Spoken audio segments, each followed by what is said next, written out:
আবু সাইদে মুগ্ধরা জীবন দিয়ে এই ফ্যাসিবাদ আওয়ামী লীগের কবর রচনা করেছে। সুতরাং সেই ফ্যাসিবাদ আওয়ামী লীগ আবার যদি 7 হাত মাটির নিচে কিছু টাকা পয়সা রেখে আপনাদেরকে গরম করে হাতির মাথায় লাথি মারার সাহস দেখায়, এই সাহস দেখিয়ে জনগণের গণধোলাইয়ের মুখে পড়া ছাড়া আপনাদের আর তেমন কিছু উল্লেখযোগ্য। শেখ হাসিনা সমস্ত রাষ্ট্রযন্ত্রকে ব্যবহার করে যে আওয়ামী লীগকে টিকিয়ে রাখতে না পেরে সে নিজে দেশ ছাড়া হয়েছে। আপনাদেরকে খোঁজ রাখার সময় হয় নাই, আপনাদের দলের সাধারণ সম্পাদককে জানানোর সময় হয় নাই, আপনাদের দলের কোনো নেতাকর্মীকে জানানোর সময় হয় নাই। শেখ হাসিনা তার পরিবারের সামান্য কয়েকজন সদস্যকে জানানো ছাড়া এবং 14টা সুটকেস ছাড়া সে আর কিছুই নিয়ে যেতে পারে নাই। সেই শেখ হাসিনা আপনাকে ওখান থেকে মোবাইলের মাধ্যমে নির্দেশ দিবে, আর আপনি এই ঢাকা মহানগরী মানুষের সামনে জীবন বাজি রেখে আবার সে আওয়ামী লীগ প্রতিষ্ঠা করবেন। এই স্বপ্ন শুধু দুঃস্বপ্ন না, এই স্বপ্ন আপনার পাগলের প্রলাপ ছাড়া আর কিছুই নয়। কিছু সংখ্যক প্রশাসন যদি ফ্যাসিস্টের দোসর হিসাবে আপনাকে সহযোগিতাও করে, আপনাদেরকে মনে করিয়ে দিতে চাই, সমস্ত প্রশাসন যন্ত্র দেশি এবং আমাদের প্রতিবেশী রাষ্ট্র আপনাদের সামগ্রিকভাবে সহযোগিতা দিয়ে 2024-এর জুলাই আগস্টের গণ অভ্যুত্থানে যারা শুধু পতনই হয় নাই, যারা দেশ ত্যাগ করতে বাধ্য হয়েছেন, এবং এখন আপনারা খেয়াল করেছেন আপনাদের নেতৃবৃন্দ এখন বিভিন্ন বিদেশের মার্কেটগুলোতে মার্কেট করে এবং সেখানে তারা বড় বড় রেস্টুরেন্টগুলো খাচ্ছে এবং সেখানে তারা দহরম মহরম ফুর্তি করছে, আর আপনাদেরকে কিছু টাকা পয়সা দিয়ে আপনাদেরকে এখানে ব্যাঙের মতো লাফাচ্ছে। আপনারা কিসের জোরে লাফাচ্ছেন আপনারা এগুলো জানি। আমাদের মাওলানা দেলোয়ার হোসেন সাঈদী রাহিমাহুল্লাহ উনি ওনার বক্তব্যে বহু আগে আপনাদের সম্পর্কে বলে গেছেন, এই ব্যাঙগুলো হাতির মাথায় লাথি মারার সাহস কেন পায় এটা আমাদের জানা আছে। এই গল্প উনি বহু আগে বলে রেখে গেছেন। আমরা জানি আপনারা যে 1000 কোটি টাকা বাংলাদেশ থেকে পাচার করেছিলেন, এই টাকাগুলো এখন কিছু সংখ্যক দুষ্কৃতিকারী সন্ত্রাসের পিছনে ইনভেস্ট করার মাধ্যমে কিছু টাকা দিয়ে আপনাদেরকে ব্যাঙের মতো লাফানোর মধ্য দিয়ে হাতির মাথায় লাথি মারার সাহস করছেন। এই সাহস করে লাভ হবে না। আপনাদেরকে মনে রাখতে হবে 2006 সালের 28শে অক্টোবর এই জাতীয় মসজিদের পল্টনের উত্তর গেটে সেই দিন আপনারা লগি বৈঠার মাধ্যমে আমাদেরকে নিপাত করার সিদ্ধান্ত নিয়েছিলেন। আমরা আমাদের হাফেজ শিপন মুজাহিদদের জীবন বাজি রাখার মধ্য দিয়ে সেদিন প্রথম দফা আপনাদেরকে আমরা পরাজিত করতে বাধ্য হয়েছিলাম।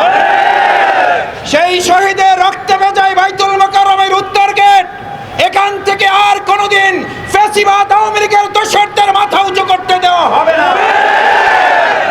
আর একবার আবু সাইদে মুগ্ধরা জীবন দিয়ে এই ফ্যাসিবাদ আওয়ামী লীগের কবর রচনা করেছে।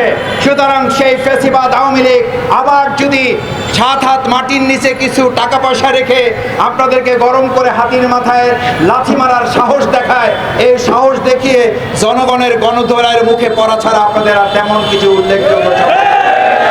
স্বাধীনতার এই 54 বছরে আমরা যখন দেশকে এগিয়ে নিয়ে যাওয়ার জন্য সকল মত পথ ভুলে গিয়ে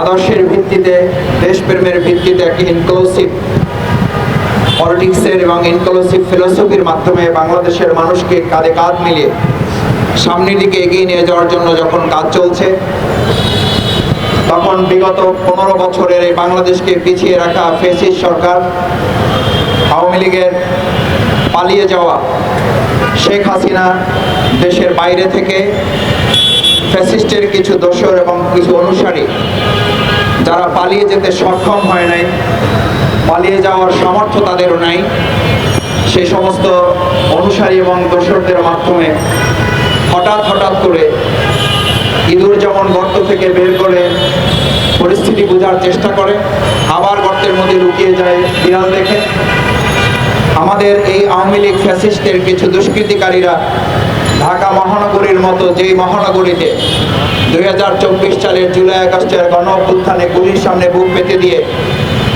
শেখ হাসিনার সকল ষড়যন্ত্র মোকাবেলা করেছে যে ঢাকাবাসী, সেই ঢাকাবাসী শেখ হাসিনা মুক্ত বাংলাদেশে ফ্যাসিস্টের আর কোনো দোসর এবং তার অনুসারীকে মুহূর্তের জন্য এই ঢাকা মহানগরীতে স্থান করে দিতে দেওয়া হবে না।